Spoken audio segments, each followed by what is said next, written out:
15वां अध्याय। 15वीं शताब्दी के पूर्वार्ध में भारत। राजनीतिक घटनाक्रम तथा प्रशासन का विकास। राजनीतिक घटनाक्रम तथा प्रशासन का विकास 17वीं शताब्दी के पूर्वार्ध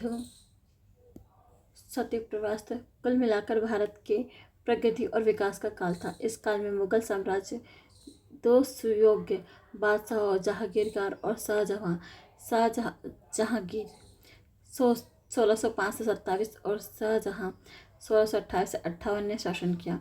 दक्षिण भारत में, जैसा कि हम देख चुके हैं, बीजापुर और गोलकोंडा के राज्यों में आंतरिक शांति और सांस्कृतिक विकास के लिए अनुकूल परिस्थितियां पैदा करी।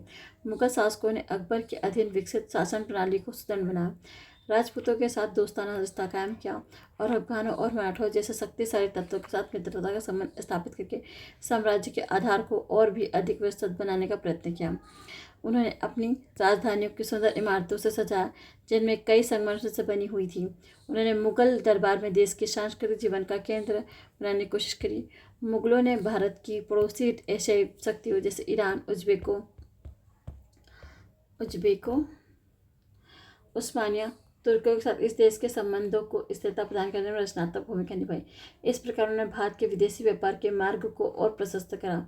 विभिन्न यूरोपीय व्यापारिक रियायतों का उद्देश्य से भारत के विदेश व्यापार को बढ़ावा दिया। इस काल में बहुत सी नकारात्मक बातें सामने आई। शासक वर्गों की बढ़ती हुई समृद्धि का फल किसानों और मजदूरों तक नहीं पहुंच पाया। मुगल शासक वर्ग पश्चिमी दुनिया के विज्ञान और प्रौद्योगिकी के विकास से बेखबर रहा। गद्दी के उत्तराधिकार की समस्या से अस्थिरता उत्पन्न हुई, जिससे राजनीतिक व्यवस्था और साथ ही आर्थिक और सांस्कृतिक विकास का खतरा पैदा हो गया। अकबर का ज्येष्ठ पुत्र सलीम के पिता की मृत्यु के बाद बिना किसी खास घटना के जहांगीर के नाम से गद्दी पर बैठा। उसके अन्य छोटे भाई अकबर के जीवन काल में ही शराबखोरी के कारण मर चुके थे। जहांगीर के गद्दीसीन होने के कुछ समय बाद उसके ज्येष्ठ पुत्र खुसरो ने विद्रोह खड़ा कर दिया। उस काल में पिता और पुत्र के बीच गद्दी के लिए संघर्ष कोई साधारण बात नहीं थी। खुद जहांगीर ने अपने पिता के खिलाफ विद्रोह किया और कुछ समय तक साम्राज्य अशांत रहा, लेकिन खुसरो का विद्रोह ज़्यादा दिन तक नहीं चल सका। जहांगीर ने लाहौर के निकट एक लड़ाई में उसे हरा दिया और कुछ ही दिन बाद उसे बंदी बनाकर जेल में डाल दिया। पिछले अध्याय में हम देख चुके हैं किस प्रकार जहांगीर ने मेवाड़ के साथ 4 दशकों से आ रहे संघर्ष को समाप्त कर दिया था और कैसे दक्कन में मलिक अंबर के साथ चल रहे झगड़े को निपटा दिया था। पूर्व में भी संघर्ष की स्थिति थी, यद्यपि अकबर ने उस क्षेत्र में अफगानों की शक्ति की रीढ़ तोड़ दी। तथापि पूर्व बंगाल के यंत्र तंत्र अफगान सरदारों में अब भी दमखम बाकी था। उस स्थिति में कई हिंदू राजा जैसे जैसोर, कामरूप, पश्चिम असम, कछार आदि के राजाओं को समर्थन दे रहे थे। अपने शासन के अंतिम दौर में अकबर ने बंगाल के सूबेदार राजा मान सिंह को वहां के दरबार में बुला लिया था। मान सिंह की अनुपस्थिति में अफगान सरदार उस्मान खां और कुछ और लोगों ने मौका देखकर विद्रोह का बिगुल बजा दिया। जहांगीर ने मान सिंह को कुछ समय के लिए फिर बंगाल भेज दिया, लेकिन स्थिति बिगड़ती चली गई। आखिर 1600 ईस्वी में जहांगीर ने इस्लाम खां को बंगाल खां की जिम्मेदारी सौंपी। इस्माइल खां प्रसिद्ध और मुगलों के पूज्य सूफी संत सलीम चिश्ती का पोता था। उसने स्थिति को बहुत तद्भुता और समझदारी से संभाला। जैसे जैसोर के राजा सहित कई हिंदू जमींदारों को अपने पक्ष में मिला लिया और विद्रोही से निपटने के लिए सामरिक दृष्टि से महत्वपूर्ण स्थान ढाका को अपना सदर मुकाम बना लिया। उसने सबसे पहले सोनार गांव को जीतने का प्रयत्न किया, जो कि मूसा खां और बारामूरा कहे जाने वाले बादों के अधीन थे। 3 साल के संघर्ष के बाद सोनार गांव का कब्जा कर लिया। शीघ्र ही मूसा खां ने भी आत्मसमर्पण कर दिया और उसे बंदी बनाकर दरबार में भेज दिया। उसके बाद उस्मान खां की बारी आई, जिसे घमासान लड़ाई में गहरी शिकस्त दी। अब अफगान प्रतिरोध की रीढ़ टूट चुकी थी और दूसरे विद्रोहियों ने भी शीघ्र ही समर्पण कर दिया था। जैसोर और कामरूप को मुगल साम्राज्य में मिला लिया गया। इस प्रकार मुगल शक्ति के पैर पूर्व बंगाल की भली भांति जम चुके थे। उस क्षेत्र को पूर्ण रूप से नियंत्रण रखने के लिए राजधानी को राजमहल से हटाकर ढाका ले जाया गया और जिसका तेजी से विकास हो रहा था। अकबर की तहरीर पर तरह जहांगीर ने भी समझ में भी यह बात आ गई कि सैन्य विजय सैन्य बल से नहीं बल्कि जनता के प्रेम और सद्भावना से स्थायी बन सकती है। इसलिए उसने पराजित अफगान सरदारों पर उनके अनुयायियों के साथ सम्मान और सहानुभूति का व्यवहार किया। कुछ समय बाद दरबार में नजरबंद बंगाल के बहुत से राजाओं और जमींदारों को छोड़ दिया और वे बंगाल लौट गए। यहाँ तक कि मूसा खां को भी रिहा कर दिया गया, उसकी जायदादें वापस कर दी गई। इस प्रकार लंबे अंतराल के बाद बंगाल में फिर से शांति और समृद्धि का आगमन हुआ। इस प्रक्रिया को चरम बिंदु तक ले जाते हुए अफगानों ने मुगल सरदारों के संवर्ग में स्थान दिया। खान ए जहां लोधी सरकार के अधीन प्रमुख अफगान सरदार था। उसने दक्कन में मुगल साम्राज्य की बहुमूल्य सेवा की। 1622 तक जहांगीर मलिक अंबर को घुटने टेकने पर मजबूर कर चुका था। मेवाड़ के साथ लंबे संघर्ष से चले आ रहे संघर्ष को मिटा चुका था। बंगाल को शांत कर चुका था।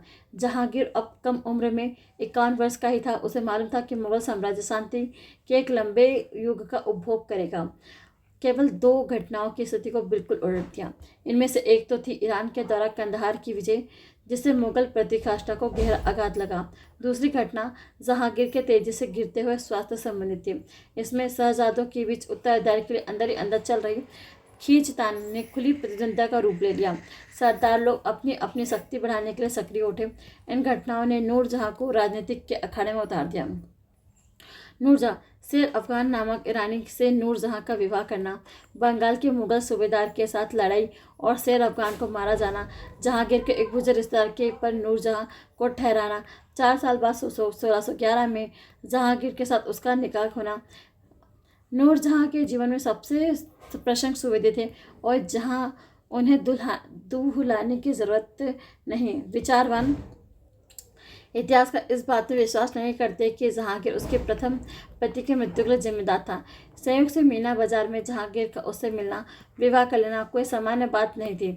नूरजहां का परिवार प्रतिष्ठित था और जहांगीर ने अपने शासनकाल में पहले से ही अपने पिता इमादुल्ला को प्रमुख दीवान बना दिया था।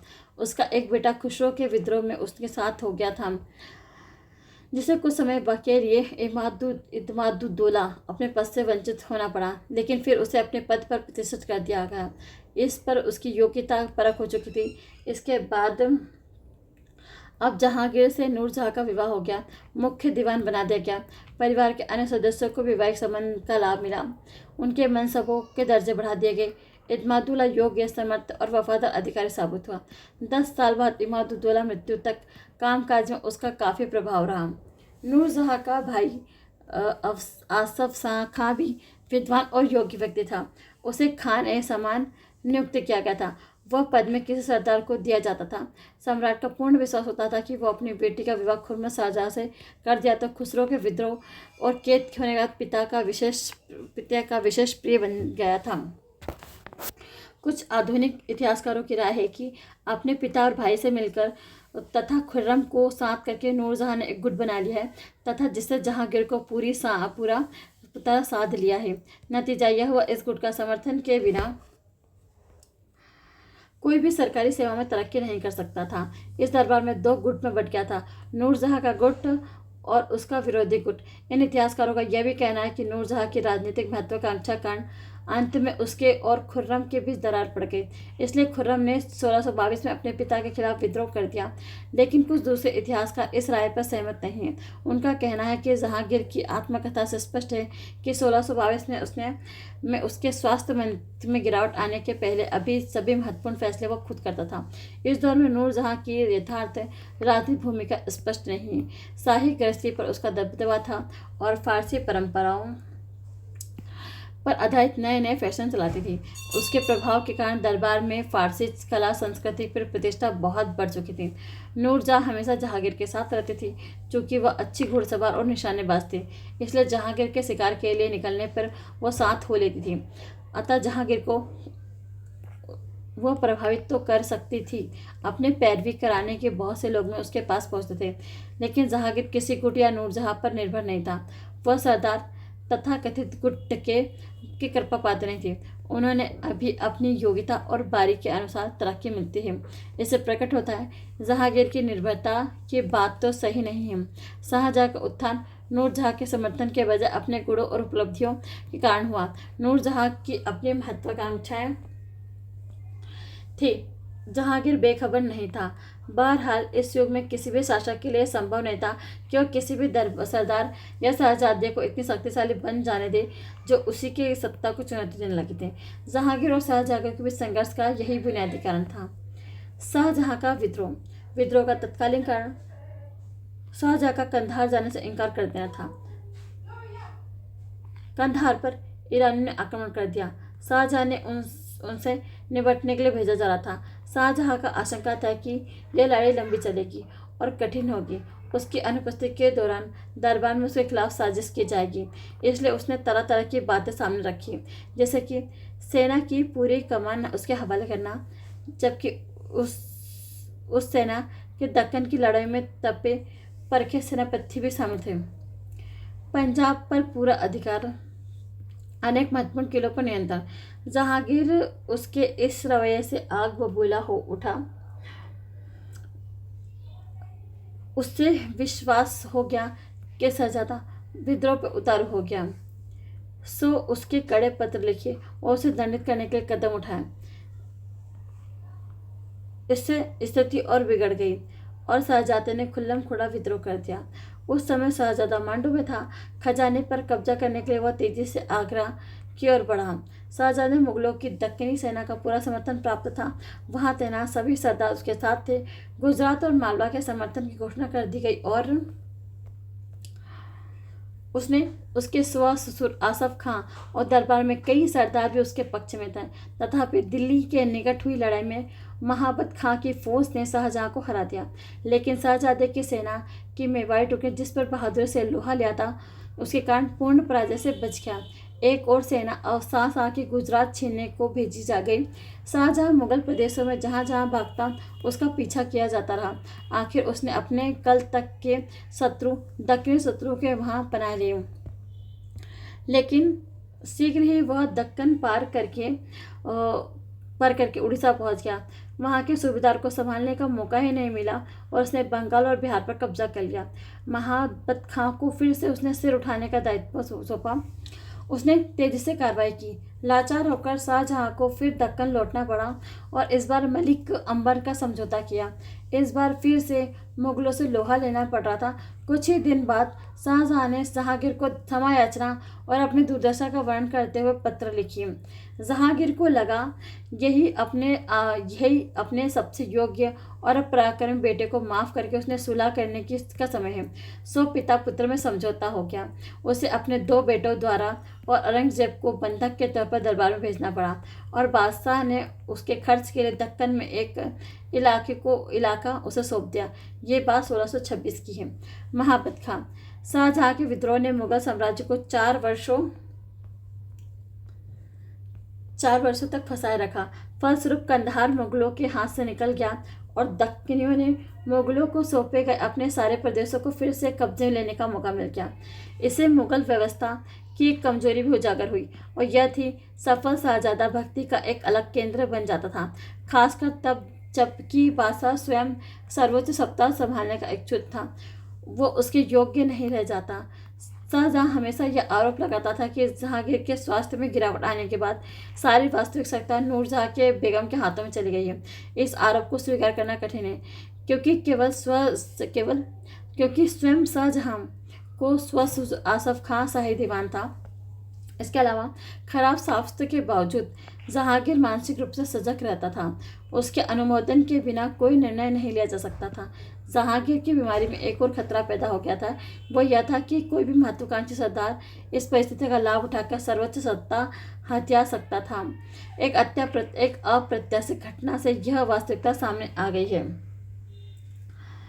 आ गई थी। महादत खान ने शाहजहां को विद्रोह को दबाने में महत्वपूर्ण भूमिका निभाई, लेकिन इस बात को लेकर क्षुब्ध था कि विद्रोह के समाप्त होने के बाद दरबार में कुछ लोग महाबत खां के कतराने के लिए उतरने वाले हों। तभी महाबत खान ने हिसाब देने के लिए दरबार में बुला लिया। महाबत खान राजपूत सैनिकों के अपने विश्वस्त दल के साथ पहुंचा और जब शाही शिविर बाबुल उठाने के लिए झेलम पार कर रहा था, तभी मौका देकर उसने बादशाह को बंदी बना लिया। नूरजहाँ बच निकली। महाबत खां पर हमला किया गया, लेकिन वह बुरी तरह से नाकाम रहा। नूरजहाँ ने और भी तरीके अपनाए। बादशाह के पास रहने के लिए उसने महाबत खां के सामने आत्मसमर्पण कर दिया। महाबत खां एक कुशल योद्धा भी था, लेकिन वह एक चतुर कूटनीतिक या प्रशासक नहीं था। सो वह कुछ गलतियां कर बैठा। इस बीच राजपूत सैनिकों की लोकप्रियता घटती जा रही थी। इन हालत में नूरजहाँ ने 6 महीने के अंदर अधिकांश सरदारों को महाबत खां से तोड़कर अपने पक्ष में कर लिया। अपनी कमजोर स्थिति देखकर महाबत खां ने जहांगीर को छोड़ दिया और खुद दरबार से भाग निकला खड़ा। कुछ समय बाद वह शाहजहां के साथ जा मिला और मुगलिया तख्त के खाली होने का इंतजार कर रहा था। महाबत खां की पराजय नूरजहाँ द्वारा प्राप्त सबसे बड़ी विजय थी। इसका कुछ श्रेय उसके धैर्ययुक्त साहस और चतुराई को था, लेकिन उसकी विजय अल्पकालिक ही साबित हुई, क्योंकि 1 साल के अंदर ही लाहौर के निकट जहांगीर ने दम तोड़ दिया। 1627 में चतुर और धूर्त अशरफ खां, जिसे जहांगीर ने साम्राज्य का वकील नियुक्त कर दिया था, जब अपने दामाद शाहजहां को अपने पिता का उत्तराधिकार दिलाने के लिए जमीन तैयार कर रहा था, अब वह खुलकर सामने आ गया। दीवान प्रमुख सरदार और सेना के समर्थन से उसने नूरजहाँ के लगभग कैदी बना लिया। शाहजहां को जब तक दक्कन में था फौरी बुलवा दिया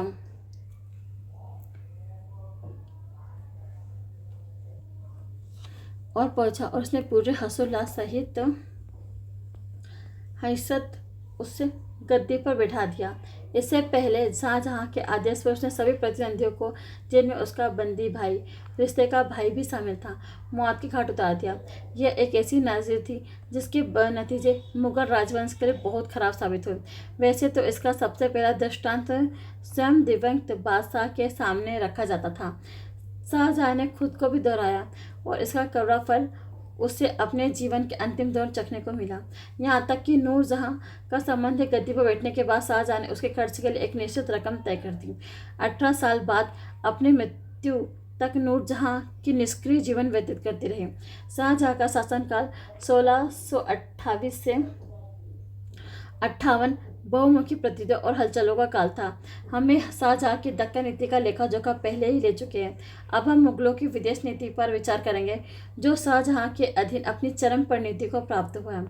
फिर मुगलों की विदेश नीति हम देख चुके हैं। 15वीं सदी के उत्तरार्ध में तैमूर साम्राज्य के विघटन के बाद किस प्रकार टॉक्स ओशियन युद्ध में तेचा ईरान तुर्की में क्रमशः उज्बेक, सफावी और उस्मानिया साम्राज्य ने स्थापित कर लिया। उज्बेक मुगलों के स्वाभाविक पुत्र थे। उन्होंने ही बाबर तथा अन्य तैमूर शासकों में समरकंद, खुरासान पड़ोसी प्रदेशों से निकालकर बाहर किया। साथ ही उज्बेकों के टक्कर सफियों के उद्यमी शक्ति से भी हुई, जिसका दावा खुरासान पे था। खुरासानी पठार ईरान को मध्य एशिया में जोड़ता था और चीन और भारत को जाने वाले व्यापारिक मार्ग इसी मार्ग से होकर गुजरते थे। उज्बेकों के खिलाफ सफावी और मुगलों का गठबंधन होना स्वाभाविक था, खासतौर पर इसलिए कि कंधार को छोड़कर किसी भी प्रदेश के संबंध में उनके बीच कोई सीमा विवाद नहीं था। उज्बेक और मुगल दोनों सुन्नी थे। ईरान के सफाई शासक शिया थे और ईरान में सुन्नियों में बहुत अत्याचार किए जा रहे थे।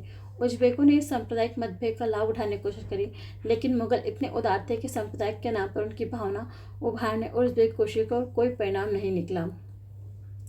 ईरान में मुगलों का संधि संबंध कायम रहा, जिसके कारण उज्बेक पेशावर और काबुल के बीच उत्तर पश्चिम सीमा पर रहने वाले अफगान और बलूच कबीले में तब तक मुगलों के खिलाफ भड़काने लगे। उस समय पश्चिम एशिया का शायद सबसे शक्तिशाली साम्राज्य उस्मानिया तुर्कों का था। इस साम्राज्य का संस्थापक उस्मान, जिसकी मृत्यु 1326 में उस्मान था संस्थापक कौन था, और जिसकी मृत्यु कब हुई थी 1326 में, उसी के नाम पर उस्मानिया साम्राज्य रखा गया।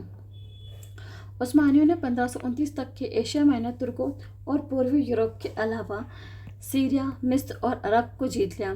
काहिरा में निवास करने वाले खलीफा, जो नाम मात्र के खलीफा रह गया था, उसने रोम के सुल्तान की उपाधि दी।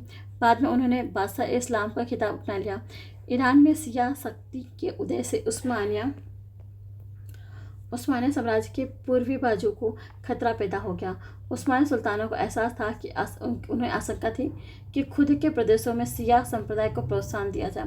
1512 में एक मशहूर लड़ाई में तुर्की के सुल्तान ने ईरान के शाह को पराजित किया। बगदाद के नियंत्रण के लिए उत्तर में ईरान के एरीवान के आसपास देशों में ईरान के उस्मानियों की टक्कर हुई। उन्होंने धीरे धीरे अवध देश के इर्द गिर्द तटीय क्षेत्रों को भी अपना नियंत्रण स्थापित कर लिया और पुर्तगालियों को फारस की खाड़ी और भारतीय समुद्रों को निकालने की कोशिश करी।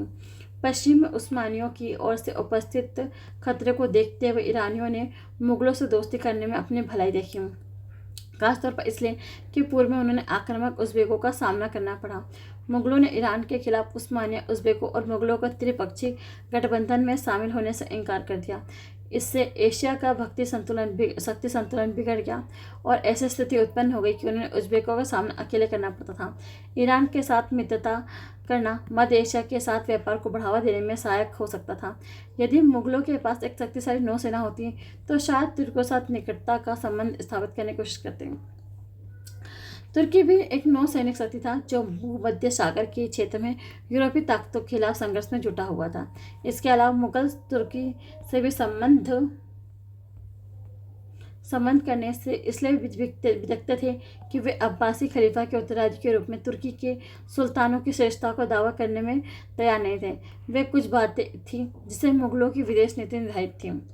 अकबर और उज़्बेक 1510 में उज़्बेक सरदार सोबानी खां को जब सफियों से हरा दिया तो बाबर ने कुछ समय के लिए समरकंद पर फिर से कब्जा कर लिया। यद्यपि कुछ दिन बाद उज़्बेकों के हाथ ईरानियों की करारी हार के बाद बाबर को समरकंद का त्याग करना पड़ा। फिर ईरान के शाह ने जिस तरह से उसकी ओर सहायता का हाथ बढ़ाया, उसे मुगलों और सफ़ावियों के बीच पारंपरिक मित्रता स्थापित हो गई। बाद में हुमायूं को भी सफ़ावी शाह तहमाश पर सहायता मिली।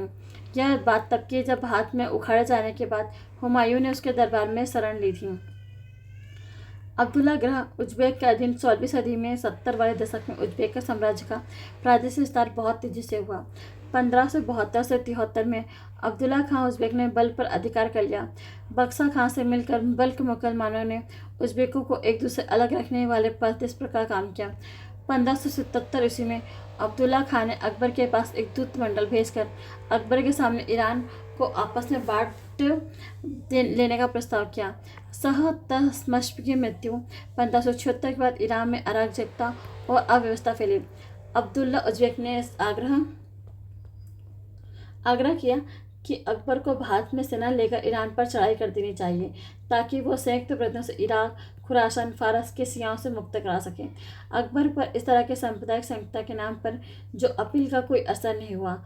दुदात उज़्बेकों को सही ठहराने पर रखने के लिए शक्तिशाली ईरान का अस्तित्व आवश्यक था। साथ ही जब तक उज़्बेक काबुल या भारत को प्रत्यक्ष रूप से खतरे में न डाल दे तब तक अकबर उज़्बेक से नहीं उलझना चाहता था। यह अकबर की विदेश नीति की कुंजी थी। अब्दुल्ला उज़्बेक ने उस्मानिया सुल्तान से भी संपर्क करके ईरान के खिलाफ एक त्रिपक्षीय सुन्नी गठबंधन का प्रस्ताव रखा। अब्दुल्ला खां की पेशकश के जवाब में अकबर ने भी उसके पास एक दूत मंडल भेजकर यह संदेश दिया कि कानून और धर्म के भेद को किसी राज्य को जीतने का पर्याप्त कारण नहीं माना जा सकता। मक्का जाने वाले हाजियों की कठिनाई के बारे में उसे बताया गया था। गुजरात के साथ एक नया मार्ग खुल गया था। मध्य एशिया के मामले में अकबर की बढ़ती रुचि का प्रमाण यह था कि तैमूर शासक मिर्जा सुलेमान को उसके पोते बदशाह ने निकाल दिया, उसके दरबार में शरण ले ली। अबुल फजल बताता है कि खैबर दर्रे की गाड़ियों को चलन लायक बना दिया था। मुगलों के भय से बल्ख में दरवाजे पर आमतौर पर बंद रख दिए जाते थे। अपने शरणार्थियों की ओर के अकबर बादशाह पर आमंत्रण न कर दें, इस संभावना के खिलाफ पेशाबंदी तौर पर अब्दुल्ला उज़्बेक ने अपने धर्मांध एजेंट जलाल की मार्फत उत्तर पश्चिम के काबिलों के बीच मुगलों के खिलाफ असंतोष भड़काया। परिस्थिति इतनी गंभीर हो गई कि अकबर को अटक में डेरा डालना पड़ा। इस क्षेत्र में खैबर दर्रा में एक लड़ाई में अकबर को अपने सबसे प्रिय दरबारी और सेनापति राजा बीरबल को खोना पड़ा। 1585 में अब्दुल्ला उज़्बेक ने सहसा बदकशा पर अधिकार कर लिया। मिर्जा सुलेमान और उसके पुत्र दोनों ने मिलकर अकबर के दरबार में शरण ली और उन्हें उपयुक्त मनसब प्रदान करे। 1585 में अकबर के सौतेले भाई मिर्जा हाकिम की मृत्यु हो गई। इसके बाद अकबर ने काबुल को अपने साम्राज्य में मिला लिया। इस प्रकार मुगल उज़्बेक सीमा एक दूसरे से सहवर्ती हो गई। अब अब्दुल्ला उज़्बेक ने अकबर के पास अपना दूत मंडल भेजा और अकबर अपनी स्थायी पटाव अटक में जा मिला। सीमा में इतने निकट अकबर की उपस्थिति में अब्दुल्ला उज़्बेक अशांत हो उठा। लेकिन काफ़ी जोड़ तोड़ के बाद उज़्बेकों ने ईरान से खुरासान के अधिकांश हिस्से जीत लिए और उनकी आँख गड़ी हुई थी। उज़्बेकों के इतने प्रयत्नों के दौरान ईरान की ओर से मुगलों के हस्तक्षेप का खतरा भी था, लेकिन वास्तव में मुगलों ने कोई दखल नहीं दिया। इन परिस्थितियों में अकबर को समझदारी इसी में दिखाई दी। उज़्बेकों को समझौता कर दिया जाए, इसलिए अकबर का एक दूत हकीम हुमायूं अब्दुल्ला खां उज़्बेक के पास एक पत्र और मौखिक संदेश के साथ भेजा गया। मालूम होता है कि दोनों में समझौता हो गया, जिसके अनुसार हिंदुकुश को उज़्बेक और मुगल साम्राज्यों के बीच की सीमा मान लिया गया। मतलब यह था कि बदख्वास और बलख पर, जहाँ 1585 तक के तैमूर का शासन रहा था, मुगलों ने अपना दावा छोड़ दिया। लेकिन इसका मतलब यह भी नहीं था कि उज़्बेक ने काबुल और कंधार पर अपने दावे का त्याग कर दिया। यद्यपि दो में से किसी एक पक्ष ने औपचारिक तौर पर अपने दावों का त्याग नहीं किया, तथापि इस समझौते में इस क्षेत्र में मुगल साम्राज्य की एक ऐसी सीमा कायम हो गई जिसकी हिफाजत वह कर सकता था। 1595 में कंधार पर अधिकार करके अकबर ने अपने साम्राज्य की प्राकृतिक सीमा स्थापित कर दी। इसके अलावा 1586 में स्थिति पर नजर रखने के लिए अकबर लाहौर पर ही डेरा डाले रहा। 1598 में अब्दुल्ला खान ने उज़्बेक की मृत्यु के उपरांत वह आगरा लौटा। अब्दुल्ला खान की मृत्यु के बाद उसने उज़्बेक साम्राज्य परस्पर युद्धरत छोटे छोटे राज्यों में बढ़ गया और आगे काफ़ी लंबे समय तक उज़्बेकों ने मुगलों पर कोई खतरा नहीं रहा। ईरान के साथ संबंध और कंधार का प्रश्न। सफाई और मुगलों में एक दूसरे से जोड़ने वाला सबसे महत्वपूर्ण कारण दोनों को उज़्बेक शक्ति का भय है। उज़्बेकों ने मुगलों की शिया विरोधी भावना को उभारने की पूरी कोशिश की। मुगलों को सफाई शासक की असहिष्णुतापूर्ण नीतियां सख्त नापसंद थी। दोनों के बीच झगड़े का एकमात्र मुद्दा कंधार था, जिस पर सामरिक और आर्थिक कारणों से साथ ही भावनाओं की ओर से प्रतीकता जैसे दोनों दावे करते हैं। कंधार तैमूर साम्राज्य का अंग रहा। हेरात के शासकों के रूप में बाबर में बंधु बांधव 1507 तक के उज़्बेकों ने उन्हें वहां से उखाड़ फेंका और शासन करते रहे।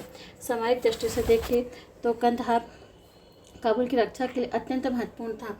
कंधार का किला उस क्षेत्र में सबसे मजबूत किलों में से गिना जाता है। उसमें जल आपूर्ति बहुत अच्छी तरह व्यवस्था थी। काबुल और हेरात को जाने वाली सड़कों के मिलन स्थल पर स्थित कंधार पूरे अफगानिस्तान पर निगाह रखी जा सकती थी। सामरिक दृष्टि से अत्यंत महत्वपूर्ण स्थान था। आधुनिक ब्रिटिश पत्र व्यवहार में कहा गया था कि काबुल गजनी कंधार पट्टी सामरिक महत्व की तर्कसंगत सीमा थी। काबुल और खैबर के परे कोई प्राकृतिक रक्षा पंक्ति नहीं थी। इसके अलावा कंधार पर अधिकार होने पर अफगान और बलूच कबीलों पर नियंत्रण रखा जा सकता था। अकबर द्वारा सिंध और बलूचिस्तान के जीत जाने के बाद मुगलों के लिए कंधार की सामरिक व आर्थिक महत्व बहुत बढ़ गया। कंधार समृद्ध और उपजाऊ प्रांत था और भारत तथा मध्य एशिया के बीच माल और मनुष्यों की आवाजाही का केंद्र था। कंधार के रास्ते मध्य एशिया और मुल्तान के बीच चलने वाले व्यापार और मुल्तान के आगे सिंधु नदी के जरिए समुद्र तक पहुंच समुद्री मार्ग चलने वाले व्यापार का महत्व धीरे धीरे बहुत बढ़ गया। ईरान से गुजरने वाले सड़कें लड़ाइयों और आंतरिक अशांति का उपद्रवग्रस्त रहती थी। अकबर इस मार्ग में व्यापार को बढ़ावा देना चाहता था। उसने अब्दुल्ला उज़्बेक को बताया कि मक्का जाने वाले हाजियों और माल के लिए एक वैकल्पिक रास्ता था। इन सभी बातों को ध्यान में रखते हुए देखा जा सकता है कंधार जितना महत्वपूर्ण मुगलों के लिए था, उतना ईरान के लिए नहीं। ईरान के लिए कंधार उसकी रक्षा व्यवसाय के किसी मजबूत दुर्ग की बजाय एक बाहरी चौकी थी। हालांकि यह महत्वपूर्ण चौकी थी, परंतु आरंभिक दौर में कंधार दोनों देशों के बीच खटास पैदा करने नहीं दिया। कंधार बाबर के अधिकार में 1522 में आया। अब उज़्बेक खुरासान पर खतरा मंडरा रहे थे।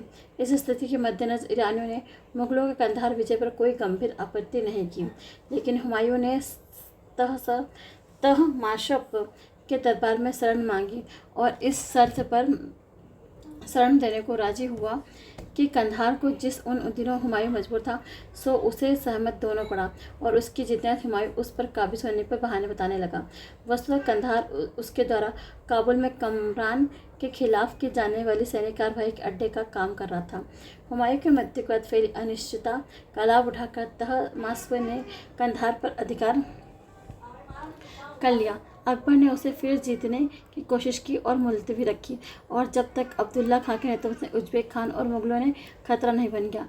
कुछ आधुनिक इतिहासकारों का कहना ये सही नहीं है कि मुग़लों को कंधार विजय अकबर उज़्बेक के ईरानी साम्राज्य में बांट लेने के समझौते का अंत है। इसकी वजह इसका प्रयोजन संभावित उज़्बेक आक्रमण के खिलाफ एक सुदृढ़ रक्षा पंथ तैयार करना था, क्योंकि तब तक खुरासान उज़्बेकों के कब्जे में आ चुका था और कंधार का संबंध ईरान से कट गया था। मुग़लों के कंधार विजय के बावजूद ईरान और मुग़लों के बीच संबंध मधुर बना रहा। प्रथम शाह अब्बास शासन 1588 से 1629 स्वभाव में शायद सबसे महान शासक थे। जहांगीर से अच्छा संबंध कायम रखने को बहुत उत्सुक थे। दोनों शासकों के बीच दूत मंडलों और कीमती उपहारों, जिसमें प्राचीन दुर्लभ वस्तुएं शामिल थे, आदान प्रदान चलता रहा। शाह अब्बास ने दक्षिणी राज्यों के साथ घनिष्ठ कूटनीतिक व व्यापारिक संबंध कायम किए, जिस पर जहांगीर ने कोई आपत्ति नहीं दी। दो में से किसी भी पक्ष को एक दूसरे की तरह किसी भी खतरा महसूस नहीं होता था। एक दरबारी कलाकार ने एक काल्पनिक चित्र का अंकन किया और शाह अब्बास और जहांगीर एक दूसरे को कलाकार है, और विश्व दर्शाने वाला भूमंडल एक गोला उसके पैरों के नीचे है। सांस्कृतिक दृष्टि से दोनों देश एक दूसरे के नज़दीक आए और इस काल के लिए नूरजहां ने भरपूर योगदान दिया, लेकिन यह मित्रता जहांगीर की अपेक्षा शाह अब्बास के लिए अधिक लाभदायक सिद्ध हुई, क्योंकि इस मित्रता के कारण जहांगीर ने उज़्बेक सरदारों से अच्छा संबंध कायम करने की कोशिश नहीं की। भाई शाह अब्बास की मित्रता के कारण काफ़ी सुरक्षित महसूस कर रहा था। 1620 में शाह अब्बास ने कंधार उसके हवाले कर देने के लिए जहांगीर के पास एक नम्रतापूर्ण अनुरोध भेजा, साथ ही उस पर आक्रमण करने की तैयारी भी कर ली। जहांगीर इस अनुरोध पर सख्ते में आ गया, क्योंकि वह कूटनीतिक रूप में अलग थलग पड़ गया और उसकी सैनिक तैयारी भी नहीं थी। जल्दी उसने कंधार की रक्षा की तैयारी कर ली, लेकिन उधर कूच करने के लिए शाहजहां ने असंभव शर्तें सामने रख दी। कंधार 1622 में ईरानियों के हाथों से चला गया। यद्यपि शाह अब्बास ने मुग़लों के हाथों से कंधार निकालकर देश में मिटाने की कोशिश की और जहांगीर के पास कीमती उपहारों दूत मंडल भेजकर कंधार पर अधिकार करने की अपनी मजबूरियों को इजहार किया, जिसे जहांगीर ने औपचारिक रूप से स्वीकार भी कर लिया। तथापि मुग़लों और ईरानियों के बीच समझौता तिरोहित हो चुकी। शाह अब्बास की मृत्यु 1629 के बाद ईरान में गड़बड़ी पैदा हो गई। इस स्थिति का लाभ उठाकर शाहजहां ने अब दक्कन के मामले में फुर्सत पा चुका था, कंधार के मंसूर अली खां को बना लिया। 1638 में शाहजहां का बल्क अभियान कंधार विजय के लक्ष्य को प्राप्त करने का एक साधन मात्र थी। शाहजहां को ज़्यादा चिंता बिल्कुल काबुल पर बार बार होने वाले उज़्बेक हमलों की और बलूच और अफगान कबीलों के साथ उनकी साजिश की थी। इन दोनों बुखारा, बल्क, नज़र दोनों मोहम्मद के अधिकार में आ गए थे। नज़र मोहम्मद और उसका बेटा अब्दुल अजीज दोनों महत्वाकांक्षी थे। उन्होंने अफगान कबीलों की सहायता से काबुल और गजनी पर अधिकार करने के लिए कई हमले किए। शीघ्र ही अब्दुल अजीज अपने पिता के खिलाफ विद्रोह कर बैठा। नज़र मोहम्मद के अधिकार में केवल बल्क ही ले गया। उसने शाहजहां की सहायता से याचना की, जिसे भारत ने बहुत तत्परता से स्वीकार कर लिया। वह लाहौर से काबुल पहुंच गया और उसने नज़र में मोहम्मद की मदद करने के लिए शाहजहां मुराद के अधीन एक विशाल सेना तैयार कर दी। इस सेना में 50,000 घुड़सवार और 10,000 पैदल सैनिक थे। पैदल सैनिकों के तोड़ेबाज और तोपची तथा राजपूतों की एक टुकड़ी भी शामिल है। 1646 इसमें मध्य में सेना ने काबुल की ओर कूच किया। शाहजहां ने बहुत सावधानी से मुराद को हिरासत में हिदायत दी कि वो नज़र मोहम्मद की पूरी इज्जत बख्शे और अगर निर्ममता से पेश आए तो उसे वापस दे दे। उसने मुराद को यह भी निर्देश दिया कि अगर नज़र मोहम्मद समरकंद बुखारा फिर से अधिकार करना चाहे तो उसकी सहायता करने में कुछ कोर कसर न उठा सके। जाहिर है कि साहबा दोबारा मुग़लों में ऐसे मित्र का शासन देखना चाहता था जो सहायता और समर्थन में मुखापेक्षी हो, लेकिन मुराद के अविवेक ने उसकी सारी योजना पर पानी फेर दिया। नज़र मोहम्मद के निर्देश के लिए इंतजार किए बिना बल्क पर आक्रमण कर दिया। अपने लोगों को बल्क के किले में, जहां नज़र मोहम्मद निवास कर रहा है, घुस जाने का आदेश और बहुत बेअदब तरीके से नज़र मोहम्मद ने खुद आकर मिलने को कहा है। नज़र मोहम्मद की समझ में नहीं आया कि सचमुच मुराद के चेहरे क्या थे। सो कहाँ से वो वहाँ से भाड़ गया है। मुग़लों को बल्क में अपने कब्जे में लेना पड़ा और असंतुष्ट और सुप्त पदा के मुकाबले उस कब्जे को बनाए रखना पड़ा। नज़र मोहम्मद का कोई विकल्प भी आसानी से नहीं मिल रहा था। नज़र मोहम्मद के बेटे अब्दुल अजीज़ ने मारवा उनहर ट्रांस ऑक्सियाना में मुगलों के खिलाफ उज़्बेक कब्र बढ़ा आमू दरिया के पार 1,20,000 लोगों की विशाल फौज खड़ी कर ली। इस बीच घर लौटने के लिए व्याकुल शाहजादे मुराद के स्थान पर उसके बड़े भाई औरंगजेब को तैनात कर दिया। मुगलों ने आमू दरिया की रक्षा के लिए कोई प्रयत्न नहीं किया क्योंकि उसे आसानी से पार किया जा सकता था। इसकी वजह उन्होंने सामरिक महत्व के ठिकानों पर छोटी छोटी कुल्हाड़ी टुकड़ियाँ तैनात कर दी और मुख्य सेना को हाथ में रखा ताकि वहाँ कोई भी खतरा उपस्थित हो जाए तो वहाँ पर अविलंब पहुँच सके। मुगलों की मोर्चाबंदी अच्छी थी।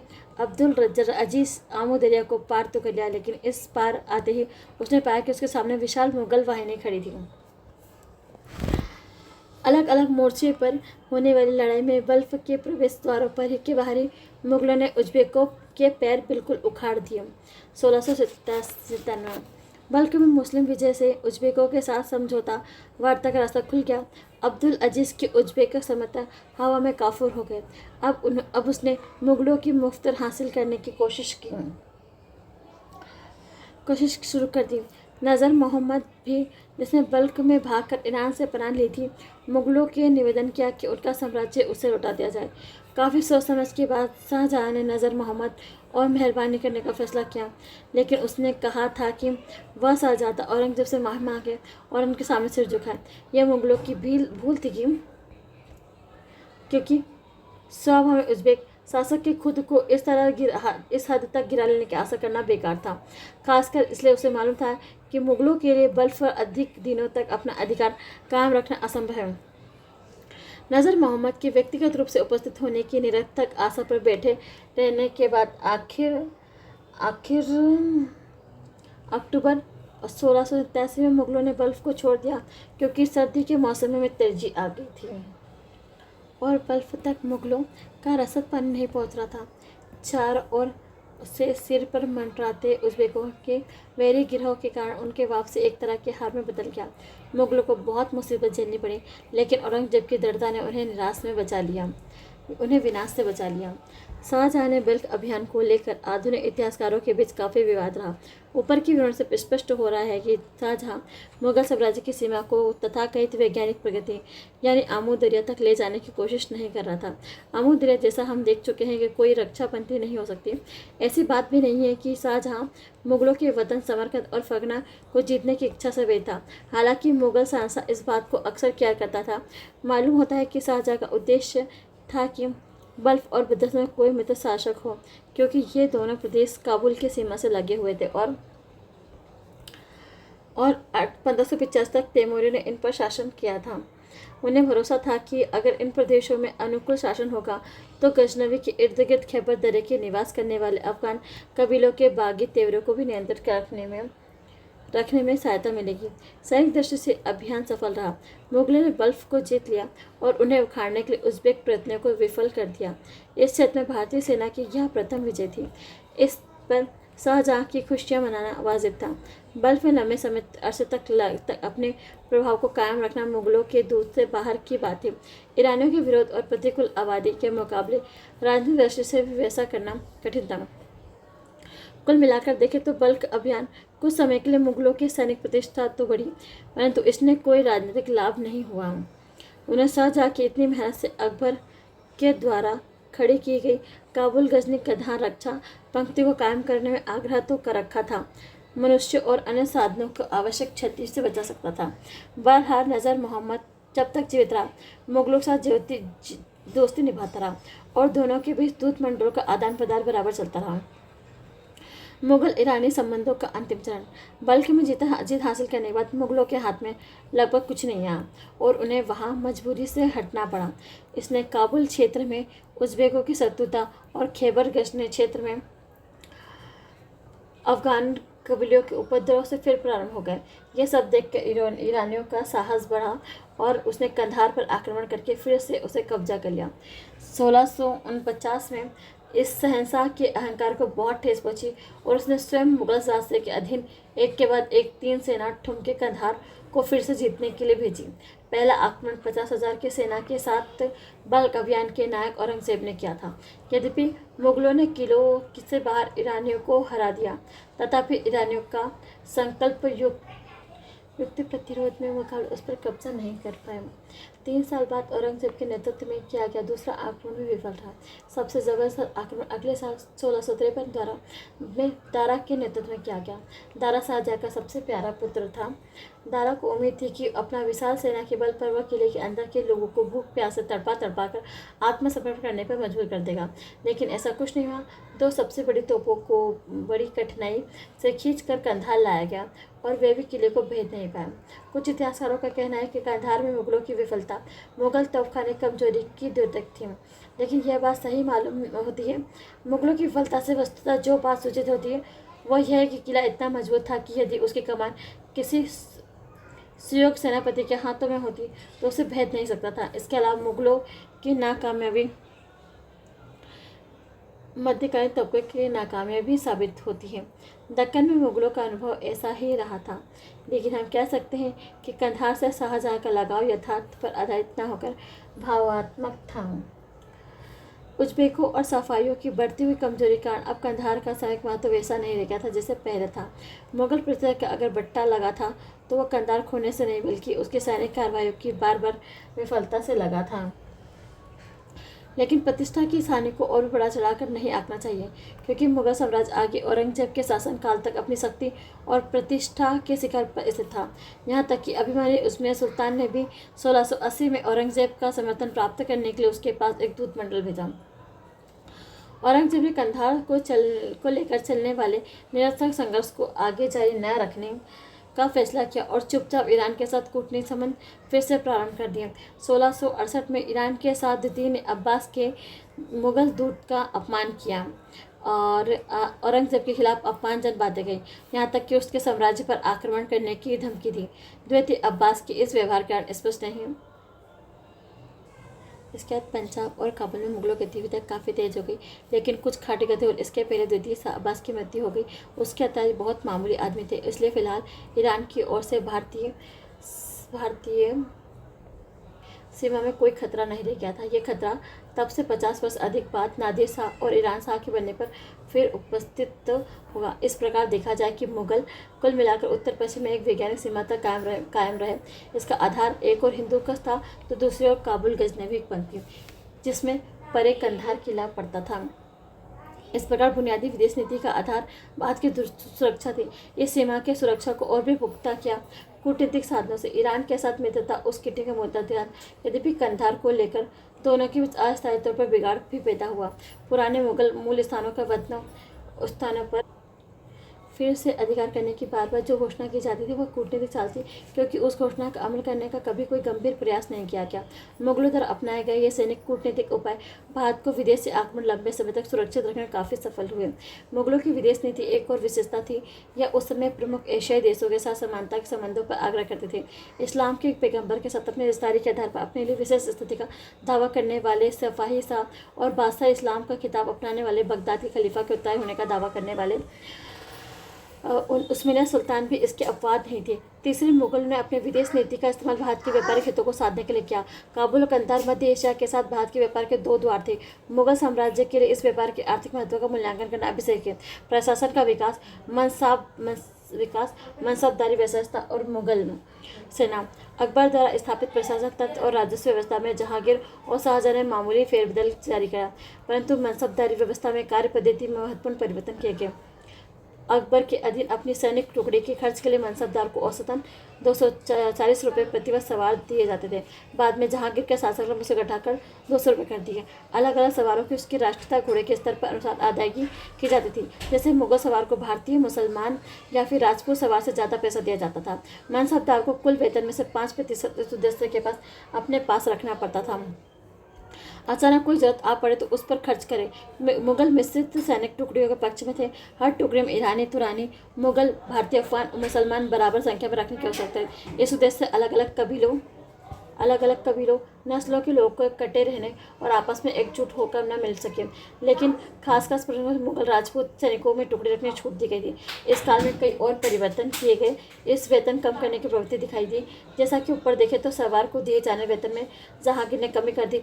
जहांगीर एक और प्रणाली आरंभ की, जिसे कुछ खास सरदारों की जात दर्जे की में कोई वृद्धि किए बिना अधिक सवार रखने अधिक सवार रखने की इजाज़त दी। इस प्रणाली को दू आस्पा और सी आस्पा का प्रणाली कहते थे। इसका मतलब था कि एक दर्जे मनसबदार सवार दर्जों के अनुसार निर्धारित संख्या की दुगनी पर सवार रखने पड़ते थे, उसी हिसाब से वेतन दिया जाता था। उदाहरण के लिए मनसबदार 3000 4 दर्जा 3000 सवारों का दू पहिया अस्पा और 6000 सवार रखने पड़ते थे। आमतौर पर मनसबदार उस ऊंचे दर्जा का नहीं दिया जाता था। शाहजहाँ के शासनकाल में एक और परिवर्तन देखने को मिलता है, जिसका उद्देश्य सरदार द्वारा दिए जाने वाले सवारों की अपेक्षा संख्या भारी कमी कर देना था। इस प्रकार सरदारों ने अपना सवार दर्जे के लिए सिर्फ 1/3 और कुछ मामलों में सिर्फ 1/4 सवारी रखने की अपेक्षा की जाती थी। उदाहरण के लिए जिस सरदार को 3000 जात का और 3000 सवार पता होता था, वह 1000 से ज़्यादा सवार नहीं रख सकता था, लेकिन उसका दर्जा 3000 सवार दू अस्पा सी अस्पा का होता था तो उसे दुगना अर्थात 2000 सवार रख दिया जाता था। यद्यपि मनसबदारों के वेतन रुपए में निर्दिष्ट होते थे, लेकिन उन्हें आमतौर पर नकद भुगतान नहीं किया जाता था, बल्कि इसके एवज में उन्हें जागीरें दी जाती थी। मनसबदार पसंद की जागीरें ही रखते थे, क्योंकि नकद भुगतान में विलम्ब हो सकता था, उसे पाने में काफ़ी परेशानी उठानी पड़ सकती थी। इसके अलावा जमीन पर नियंत्रण रखना सामाजिक प्रतिष्ठा का सूचक था।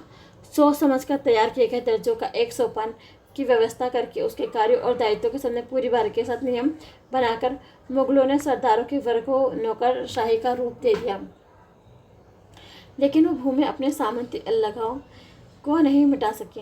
जैसा कि हम आगे देखेंगे कि यह मुगल सरदारों के लिए एक बहुत बड़ी दुविधा की स्थिति साबित हुई।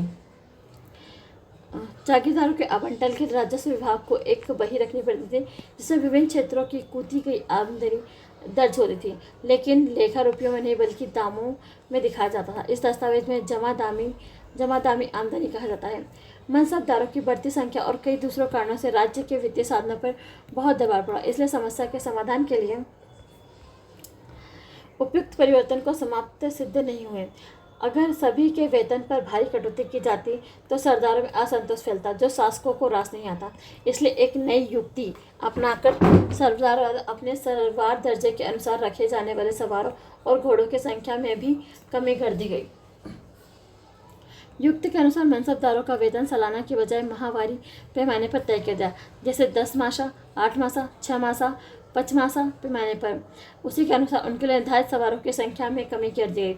उदाहरण के लिए जिस मनसबदार की 3000 जात संख्या और 3000 सवार दर्जा प्राप्त था, वह उपयुक्त 1/3 नियम के अनुसार 1000 सवार रखता था। उसे अकबर द्वारा निर्धारित नियम के अनुसार आमतौर पर 2200 घोड़े रखने पड़ते थे। अगर 10 वर्ग में रख दिया जाता तो उसे केवल 1800 घोड़े रखने पड़ते थे। 5 मासा वर्ग डाल दिया जाता तो 1000 घोड़े रखने पड़ते थे। 5 महीनों का कम या 10 महीनों से अधिक भत्ता शायद किसी को दिया जाता था, क्योंकि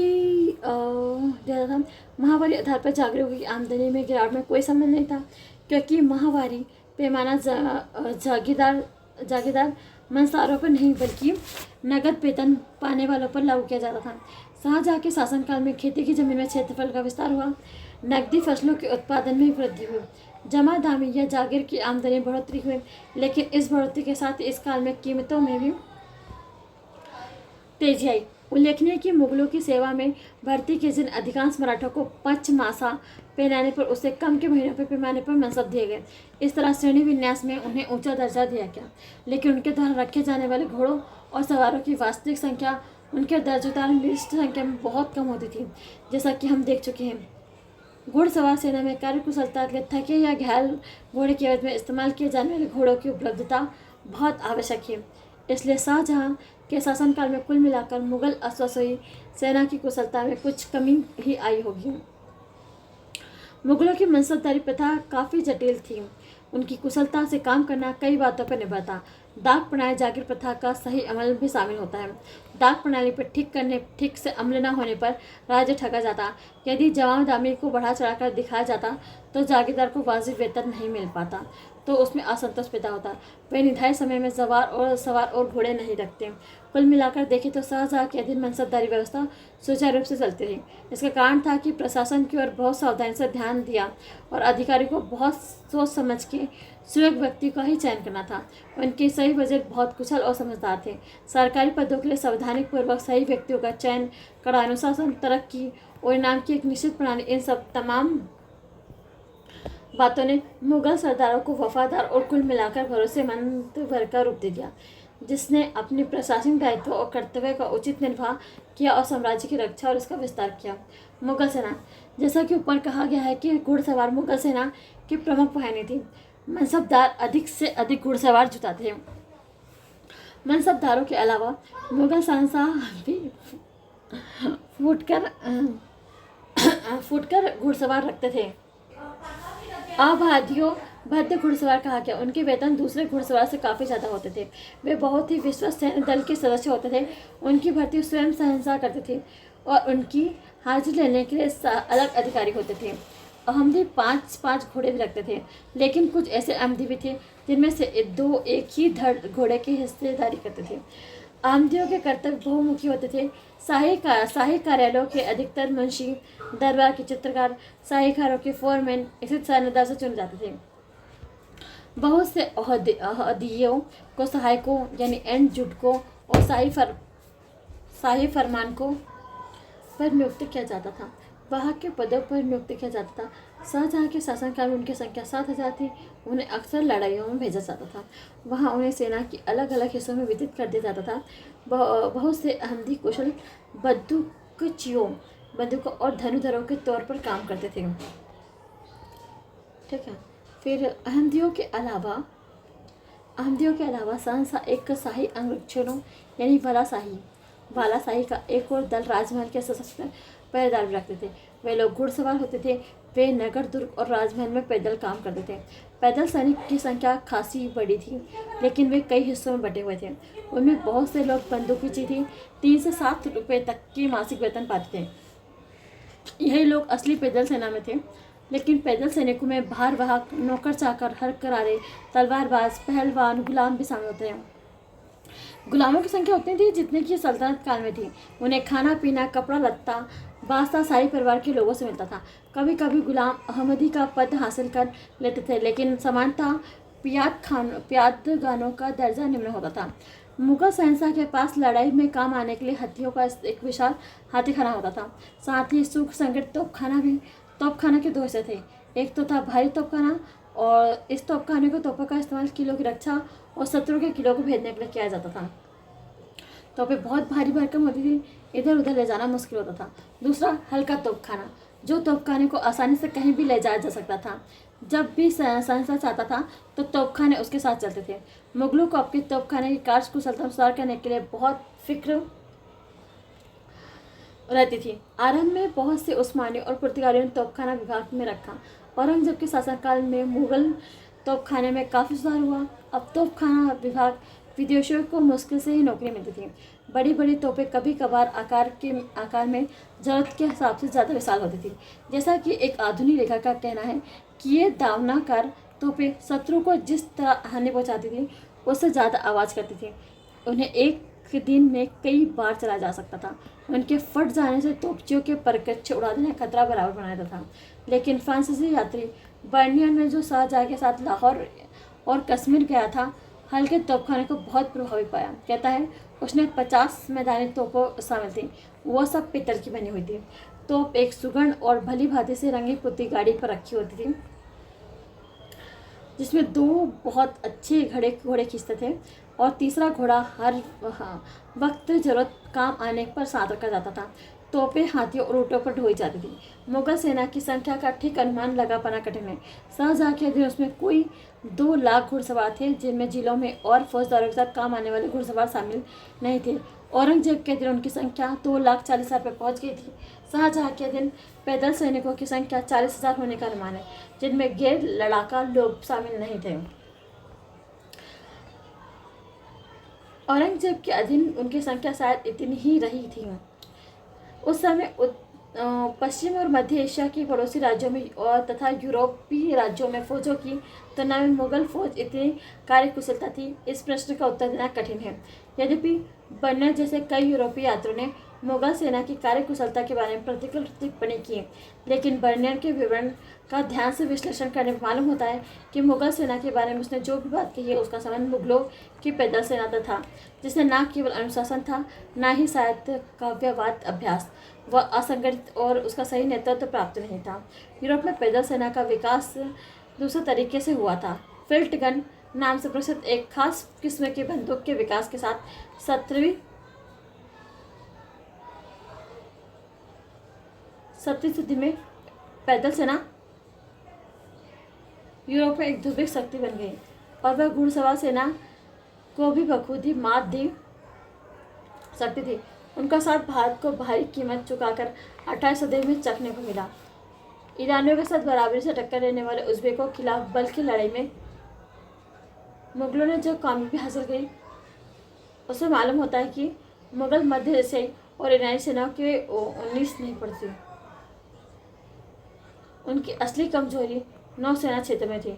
यद्यपि तोपखाने के मामले में प्रारंभ में वह कुछ कमजोर थी, तथापि औरंगजेब के शासनकाल में इस क्षेत्र में उसने ऐसे शक्ति के बराबर हासिल कर ली थी। यूरोप की समुद्री ताकतों से वो पीछे रही, लेकिन आमतौर पर पूरी सेना और खासतौर पर घुड़सवार सेना की जागीरदार प्रथा से घनिष्ठ संबंध था। उधर जागीरदार प्रथा देश में प्रसिद्ध फ्यूडल भूमि से जुड़ी हुई थी। अंत में देखिए, एक ही सेना कार्यशक्ति और कार्यकुशलता शक्ति और कार्यकुशलता में निर्भर रहती थी।